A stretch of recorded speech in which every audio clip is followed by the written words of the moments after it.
Good morning. Last two classes we talked about diffusion in solids. We learnt about the laws that govern the process of diffusion, which in reality is a process of mixing. We derived certain expressions. We looked at expressions that describes the concentration profile in a diffusion couple.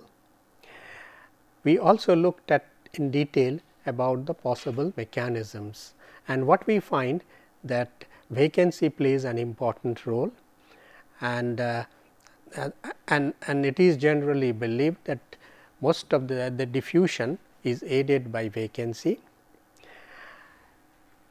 And although we derive number of expressions based on the laws governing diffusion, let us look at it. Unless we solve some numerical example, often it is not possible to get a deeper insight into the subject. So, I thought this class we will take up few numerical examples, and we will try and solve these. So, this is in short what have been covered in the last couple of classes. Now, let us look at problem 1. Here we try and find out a correlation between melting point and diffusivity. Now, here the problem is stated like this: the melting point and crystal structure and diffusivity in terms of these two constants d naught and q, which is a molar activation energy, are given in the following table, and estimate d at a given temperature and plot d versus melting point, and try and see what can you conclude out of this. So, this first table, it gives us a set of metal: copper, silver, lead, aluminum, nickel. They all belong to face centered cubic structure. They all have face centered cubic lattice. As melting points are given in degree centigrade, mark the unit, and here the d naught, it should be d naught d suffix 0, and this dimension is meter square per second, and the activation energy is given in kilojoule per mole per degree Kelvin. And what you need to do, you know that d is given as d naught exponential q over r t. So, you can set this calculation very easily in a spreadsheet, and what you can do, you can write the expressions over here and then estimate d as function of estimate the d for a particular temperature. So, for individual, in any case at a particular temperature, let us say we calculate d at T equal to, let us say 100 degree centigrade or room temperature, and try and see does this have a correlation with the melting point of the metal. And this table gives the melting point here, of course, mark this is degree Kelvin of BCC metal: tungsten, vanadium, chromium, niobium, moly and alpha iron. This is the melting point, this is d naught, and this is the activation energy in kilojoule per mole per degree Kelvin. So, here you can fill up this with d calculated using this expression at a particular temperature. Now, you try and plot this. First, let us look at this. Does not involve any calculation, just make a plot that activation energy with melting point. Now, this is for FCC metal, this is the line, trend line. So, this is for the lowest, possibly this must be lead, and this is the highest, and look at this linear trend. Similarly, this is for BCC, and but if you extend, say suppose here, if you try and extend, what you can see that if there is any element or any metal which exists in two crystal structure, say FCC and BCC. So, one example is iron, and possibly most likely this represents iron.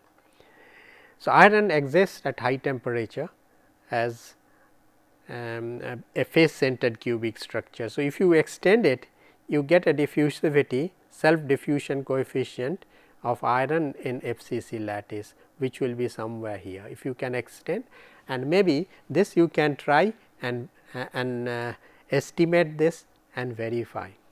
So, in the same way, what you can try, we have just seen that activation energy, this is a function, or this depends on crystal structure, it depends on crystal, and it also depends on melting point. Now, you can try and find out, is there a relationship, similar relationship between Q and latent heat of melting. Latent heat of melting.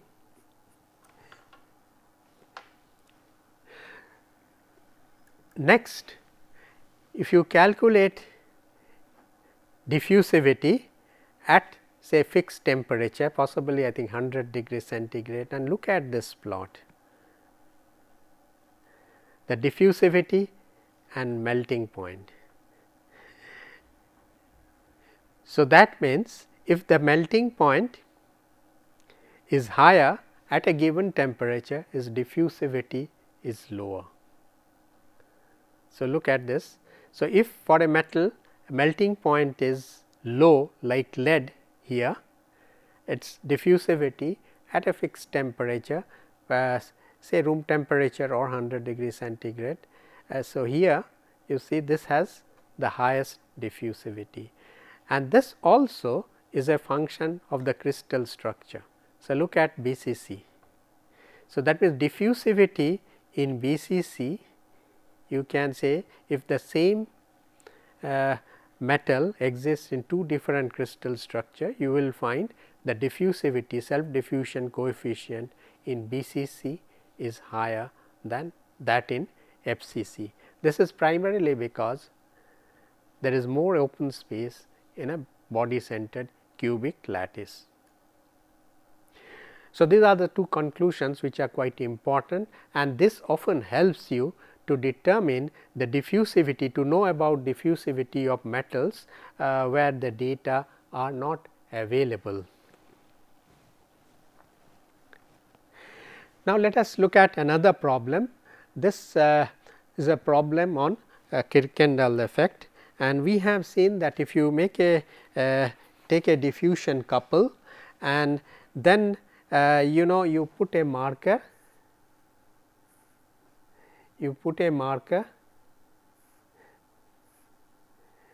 now often the diffusivity of the two metal may not be same, maybe diffusivity of A is greater than diffusivity of B. In that case, more number of A atom will move in this direction than the number of B atom moving in this. So, obviously, what will happen, this interface will move like this, the marker remain constant. So, so what you see here in this case, if you draw the concentration profile, you will possibly get a profile like this,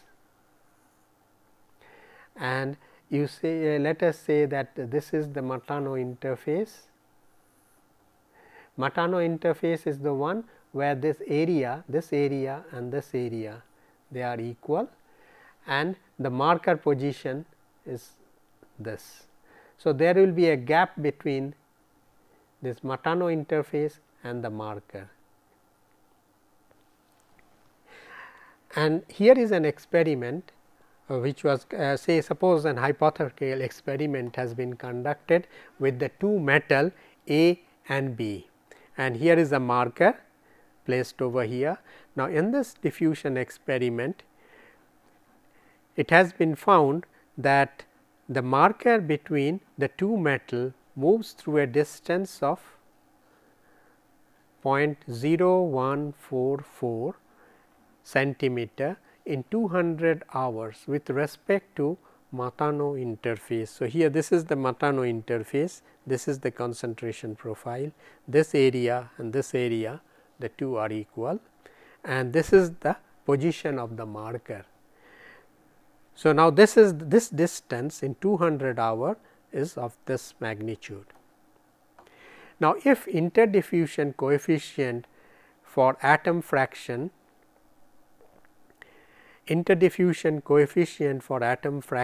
A is 0.4,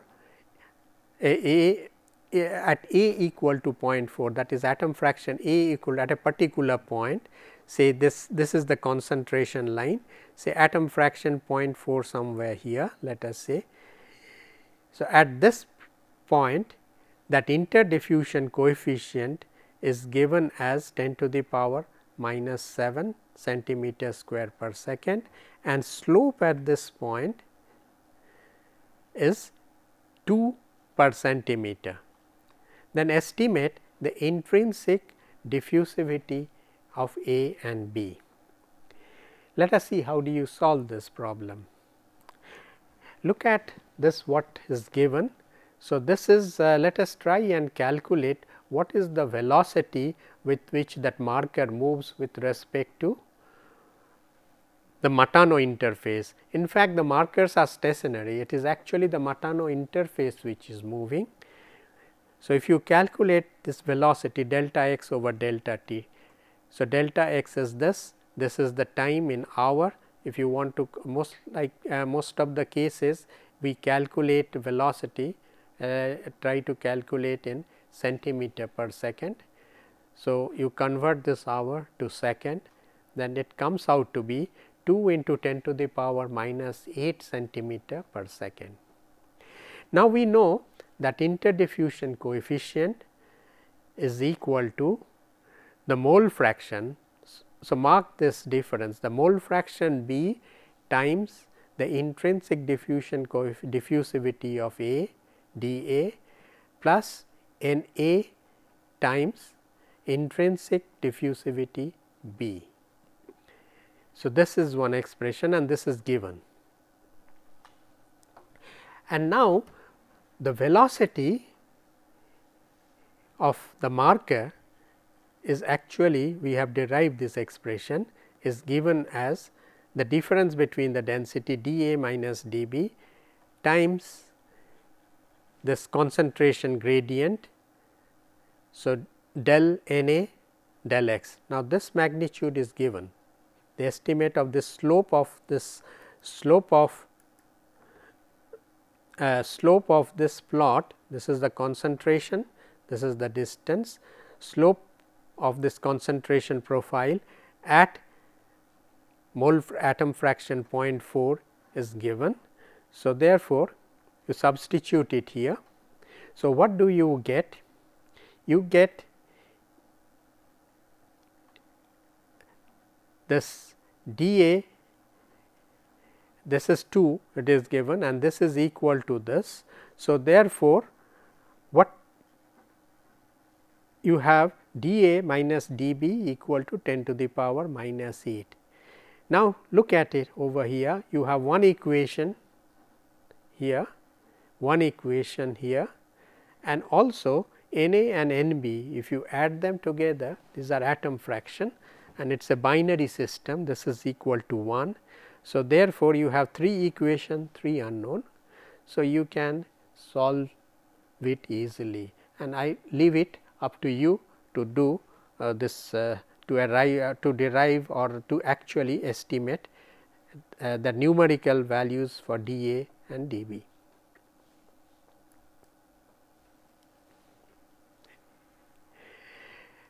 Now, the third problem we will look at the Matano method.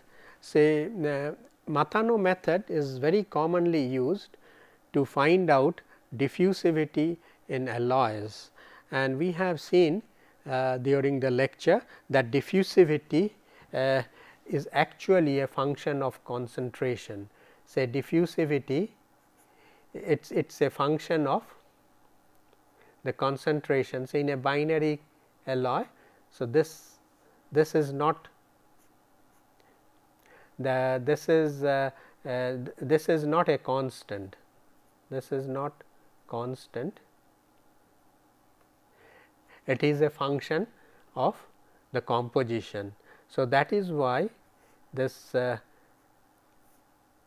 this diffusion equation, when you try and solve even in a say one dimension, we treat it like this.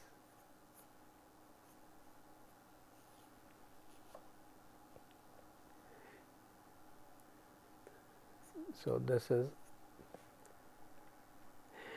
so now Matano method, it is a procedure which will help you to estimate D from concentration profile.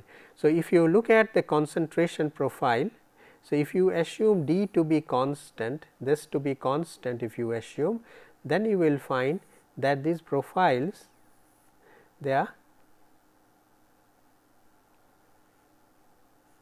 this profile, they are symmetric. So, this is your initial interface between A and B, and after a time t, say let us say t after say 100 hours, you get a profile like this. If you assume D to be constant, then this profile, it will be symmetric on either, it is symmetric about this interface between A and B, and this area will be equal. But in most cases we will find that this is not symmetric, and which indicates that this diffusivity, or which is called as interdiffusion coefficient, is actually a function of composition. Now, here is an expression, here is an example, and if you try and solve, you will get a feel about the procedure. Now, this concentration profile in a diffusion experiment conducted on a couple consisting of metal A and B is given in the following figure. Look at this figure. Here, you know, this is not symmetric, even if you consider that this is the Matano phase, where this area and this area they are equal, area may be equal, but the curve is not symmetric. So, this indicates that in this case, looking at this concentration profile, it is possible to conclude that diffusivity in this case, this interdiffusion coefficient in this case, is going to be a function of composition. Now, suppose this is the concentration profile at time 50 hours, then calculate D as function of composition. Now, if you recollect the procedure, we have seen that with just substitution of variables, say basically that eta you substituted, that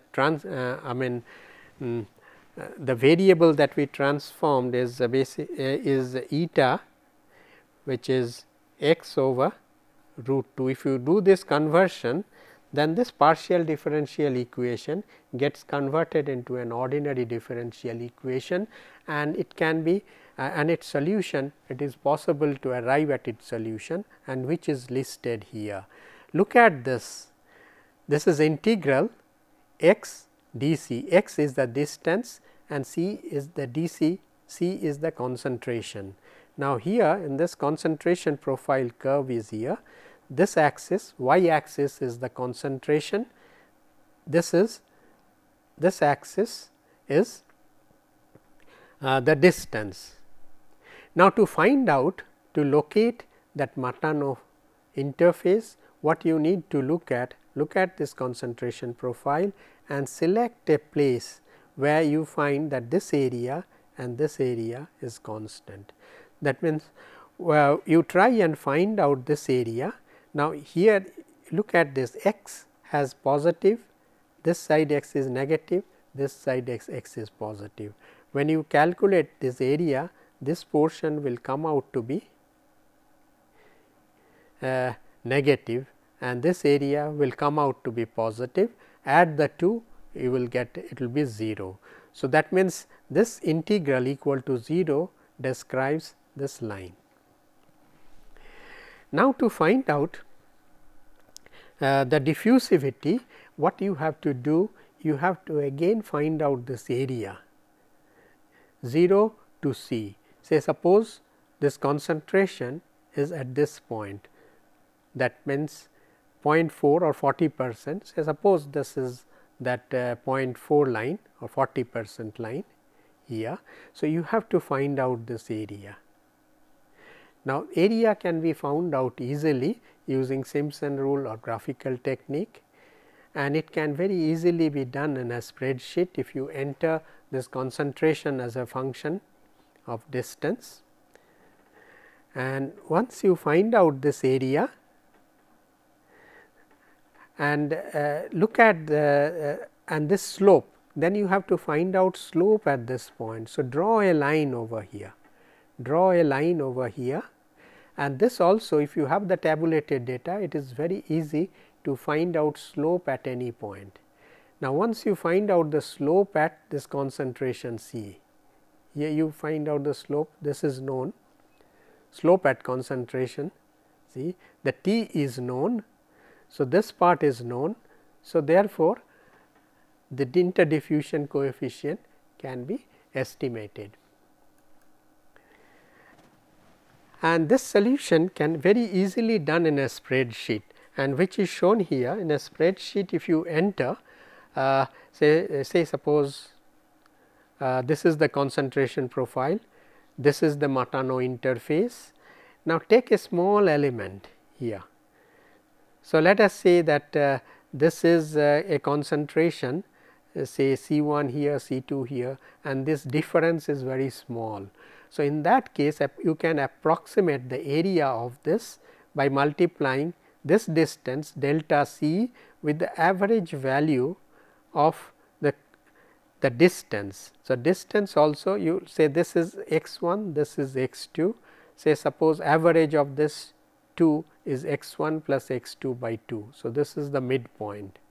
So, if you look at like this, what you are actually doing, you are making an approximation, all right, but if your element that size is small, the mistake is very little. So, what you are doing is here you are drawing a line midpoint and assuming this to be the area. So, here you are ignoring this, but this is the additional. So, in a way you can say this will give the approximate area, and which also can be done very easily if you enter the data on the spreadsheet.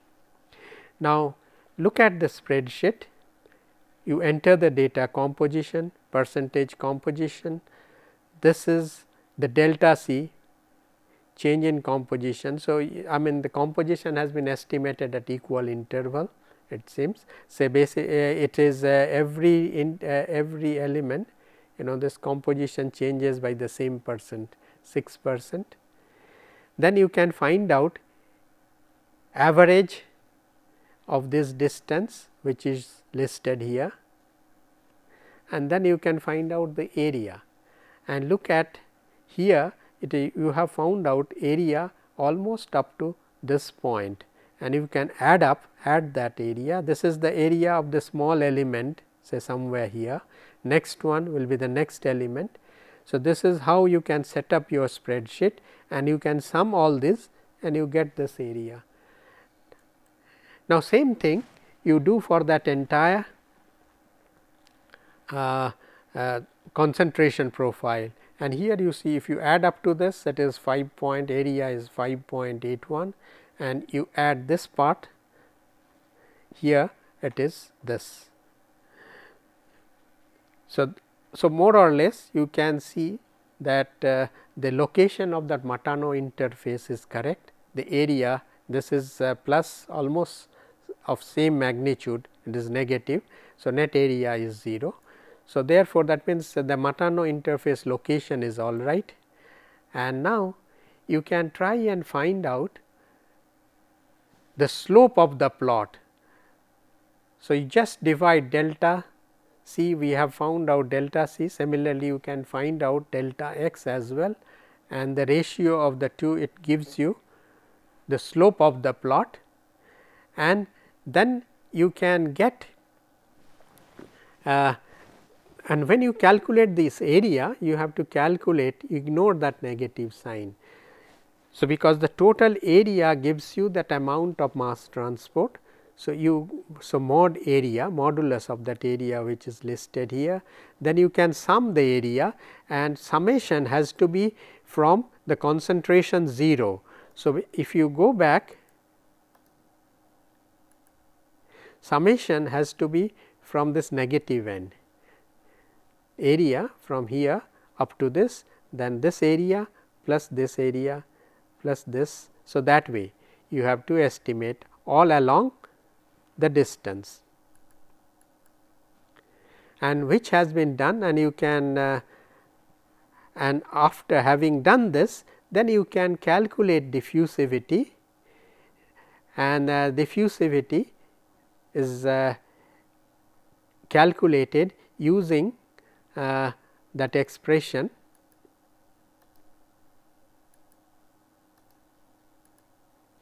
Look at this, here you have calculated area at up to a different compositions, this area is known. This also, the slope of the plot also has been determined, and the time t is given 50 hours. So, substitute that time t as 50 hour, and then therefore, it is possible to calculate that interdiffusion coefficient as a function of distance or composition. Having done this, now you try and plot, and what you find here is that interdiffusion coefficient is a function of composition. So, these are the intrinsic that diffusivity.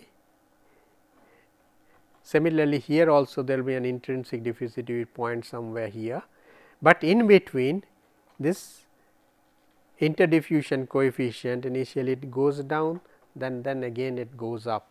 So, this is interesting. Look at it and try and let us look at it little more carefully.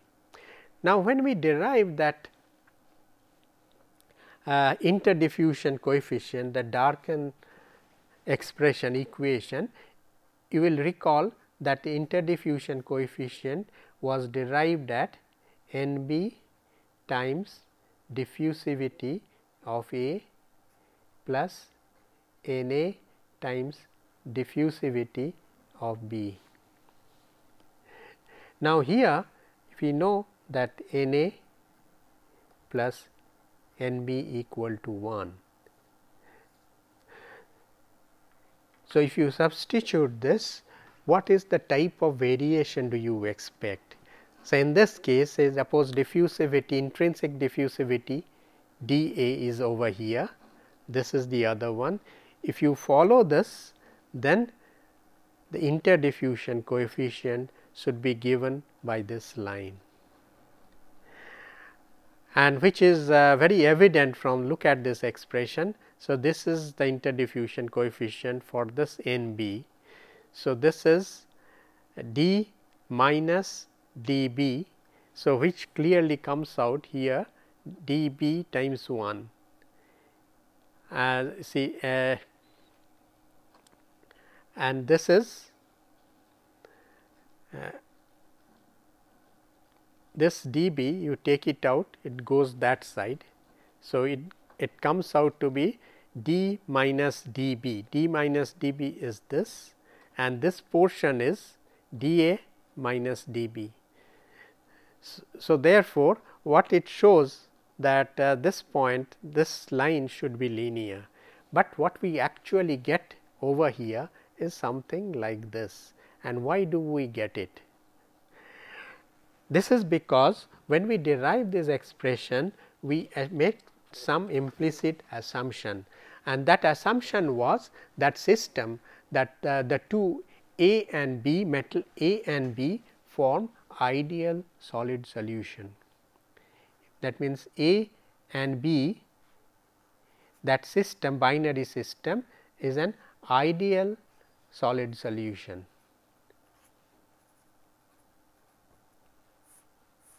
Now, in an ideal solid solution, we say that actual local concentration or activity, what we say that in thermodynamics we define a term called activity, which actually means activity A, which means effective concentration of A at a particular point, and this we assume that this is equal to atom fraction A. So, that means it follows a law called Raoult's law. So, at any time, so if you have A and B atoms, at any time number of B atoms surrounding A will be exactly equal to that given by the composition, that derived from the composition. But very often this kind of ideal system is non-existent. Many times we will see formation of cluster or formation of or some kind of a ordering. So, in case if it is a cluster formation takes place, then what happens is activity of A is greater than in A atom fraction. That means, a cluster some locally that concentration of A will be higher than actual atom fraction of that particular alloy. Similarly, if there is an ordering, in that case A will like to have B as its neighbor, I mean that will be more preferred. In that case, this will be less than Na, and similar thing is happening over here. So, therefore, we get a concentration profile like this. So, that means the system we just described, there is a tendency of ordering, and that activity, that is local concentration, is lower than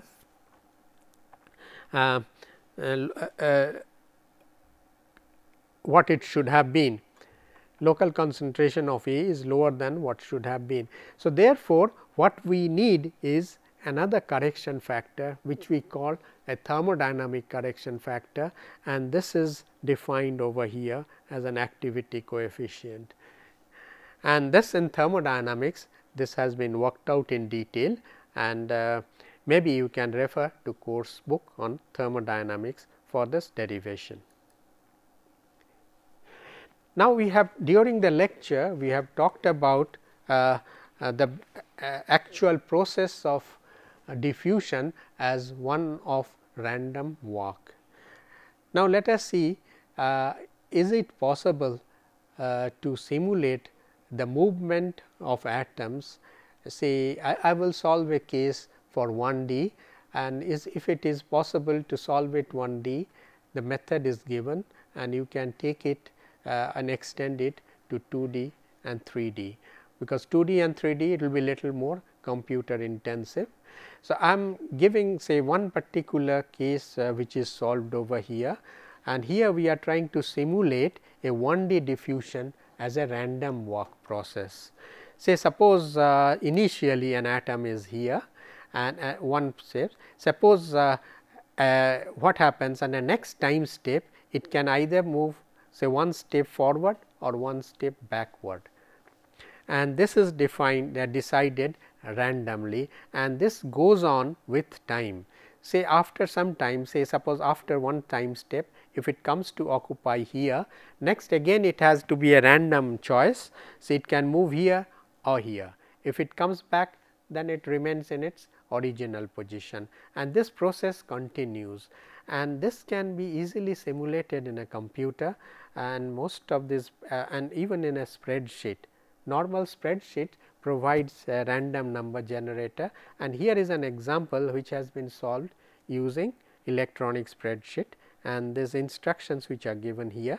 They consider 1D lattice, simulate diffusion as random walk along positive and negative direction with probability equal to 0.5 each. Now, find the mean distance covered and standard deviation as function of number of steps, and compare the results with normal distribution. Now, you can set up a spreadsheet like this. Say, construct a matrix X, these are two suffix, say t and n. T represents time, n represents, let us say, number of trials. N is the number of trials, and this is the time step. So, now here we say that number of trial is we put in columns A, B, C, it continues up to n, let us say, and here each time step.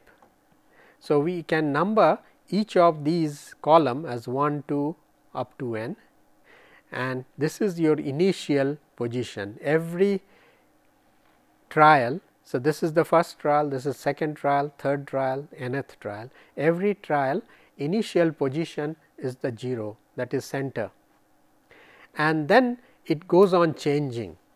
Say here it goes to -1, here it is +1, here it is -1. So, that way it goes on continuing up to time t, and then what you can do, you can find mean of, say, after what is the most likely location after the first time step. You can find out its average and its standard deviation, and you can do the same for each time step, and this can be easily set up in a spreadsheet.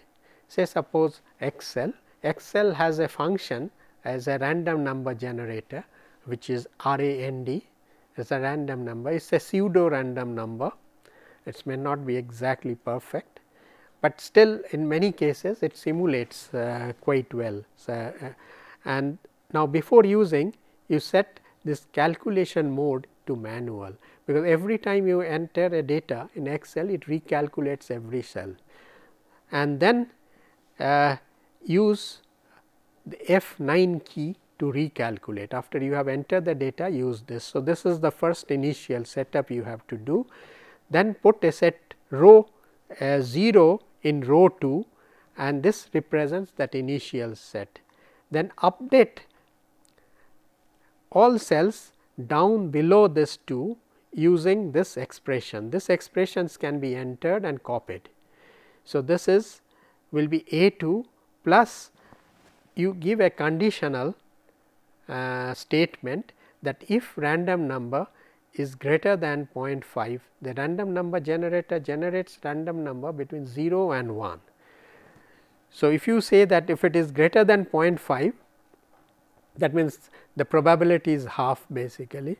So, in that case, if it is greater than 0.5, then it goes to +1 direction, that means you will add 1 to this. If it is less than 0.5, you will subtract 1 from A2, and this is how each of these cells you can copy this formula. You can copy in each of the cell, say down below, say formula which is entered in all this cell is exactly same.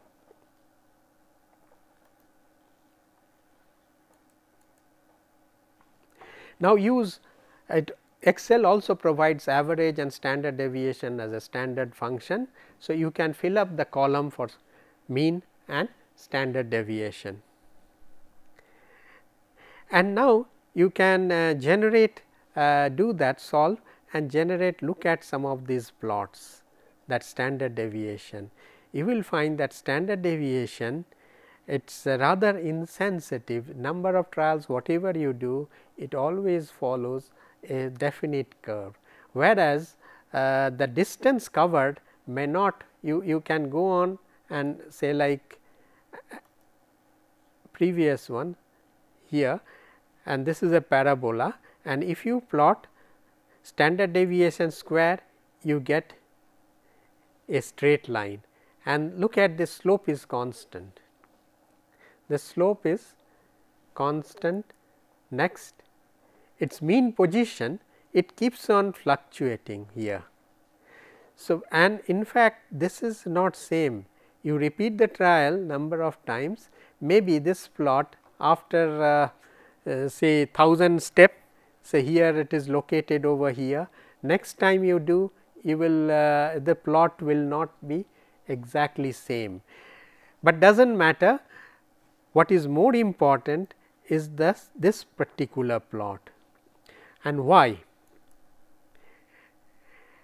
And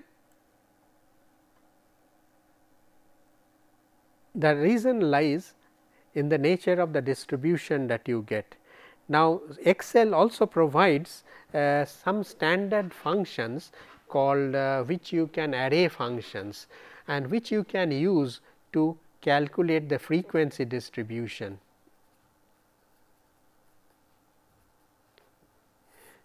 So, this frequency distribution, what is? You can set up a bin.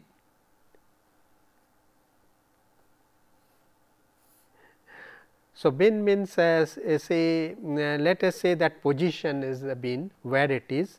So, this is a mean position, say suppose this is mean somewhere here is 0, minus 5, minus 10, something like this, the location, this is plus 5.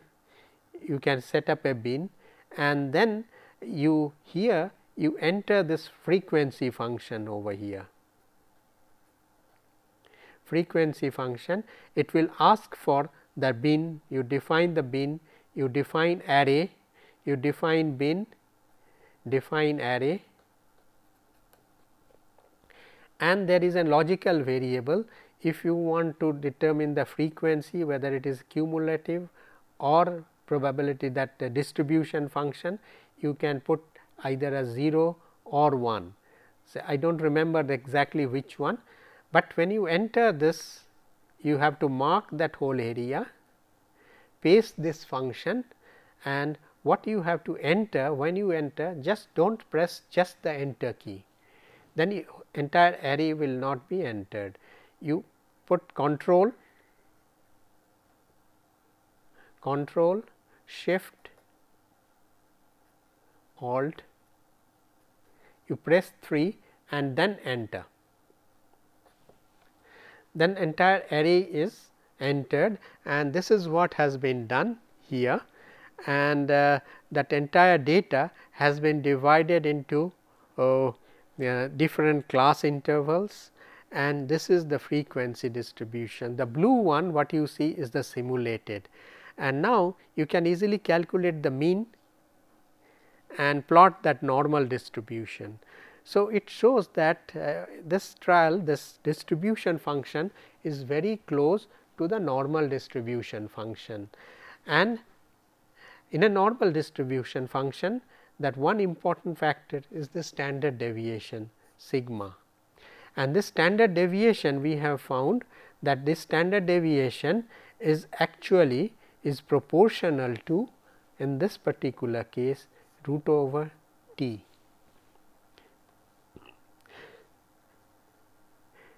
And we also have seen that the diffusion distance also is proportional to root t, and this, so that means here is also a concentration, here is also a proportionality constant, here also there is a proportionality constant. So, these two proportionality constants they have a relationship. So, basically both will be identical. So, what it means, if you go back,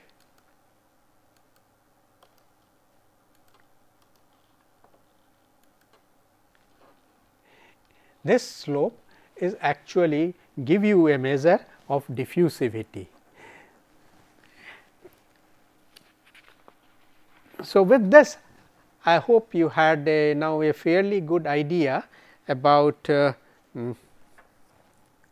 diffusion, solving some problems in diffusion, and what we have tried to show you today is tried to solve a few problems, and one problem which we have taken while during the lecture, that is the determination of concentration profile, and we have looked at 1D solutions only, and many of the cases of our interest we will be looking at. A 1D solution itself gives you a good insight into the material behavior and transformation processes, but you can extend it easily to 2D and 3D, and maybe in this try and simulate this random walk process to a 2D case.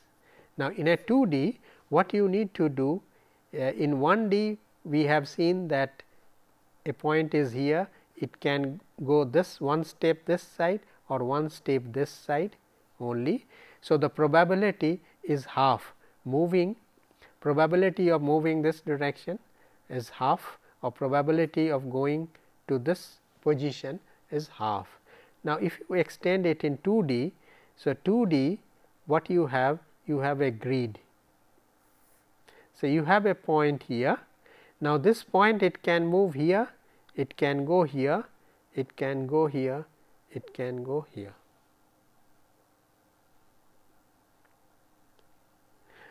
So, this means the probability of going in a particular direction is 1/4. So, here also you can consider an array, and then you can set up your that spreadsheet, the calculation in such a way that you use random number generator, and random number generator generates number between 0 and 1. You group it into 4 groups, say 0.25, 0.5,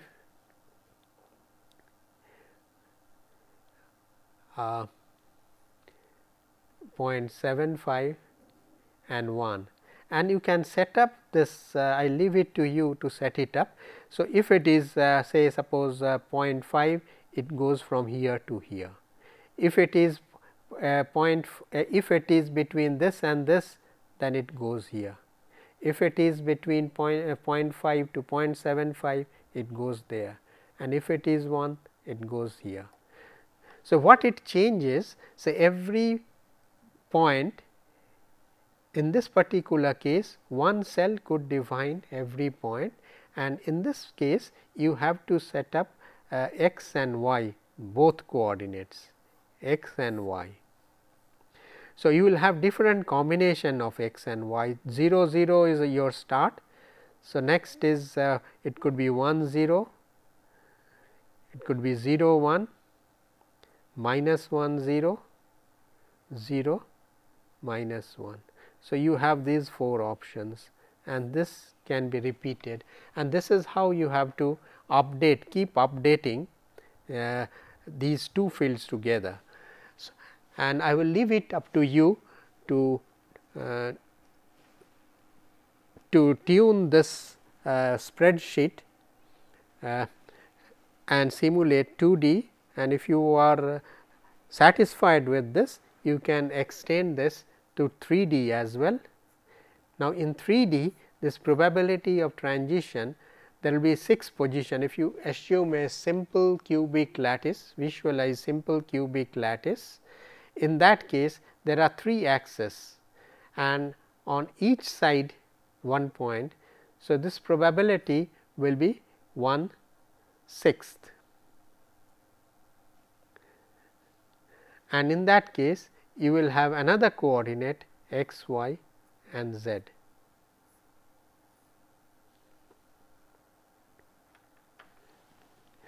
So, with this I think we cover our lecture or finish our lectures on diffusion. Under this we looked at the process of diffusion, and it is a method of mixing. We have also seen that if you assume that diffusivity to be independent of composition, you get symmetric concentration profile, and but in most cases in reality you do not get a symmetric concentration profile, and this interdiffusion coefficient, they are function of composition. And we derived an expression for interdiffusion coefficient for an ideal system, and we also have solved some cases where in ideal cases you get a linear dependence, but in most cases you do not get a linear dependence of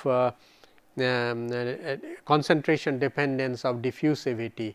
So, in that case you have to adopt. So, if you want to model this, you have to bring in thermodynamic factor, and we also looked at mechanisms of diffusions. We learnt about several experimental techniques by which can be done to find out diffusivity. Simplest is the diffusion couple, and the simplest way of finding out concentration profile is take a section and then take the filing, do the chemical analysis, and this is how most of the data, diffusivity data, have been collected. And in case if you do not have diffusivity data for certain material, it can also be calculated from the data available for similar material. You have to look at, there is a correlation between diffusivity and melting point, and it is possible to calculate from the available database and thermodynamic database can be used to calculate diffusivity. Thank you very much.